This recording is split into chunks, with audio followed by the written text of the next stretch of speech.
कशा पद्धतीने आंदोलन करेल याचा काही नेम सांगता येत नाही. असाच प्रकार सोलापुरात घडला आहे.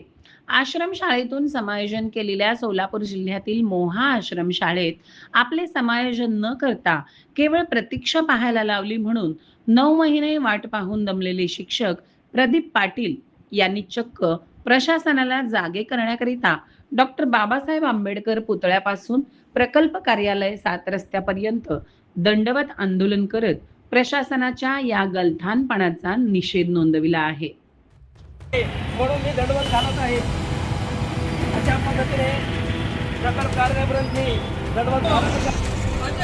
संस्था धिक्कार असो, मुख्याध्यापक आश्रमशाळा वैराग धिक्कार असो, प्रकल्प अधिकारी एकात्मिक आदिवासी विकास प्रकल्प सोलापूर धिक्कार असो, धिक्कार असो, धिक्कार. दंडवत घालत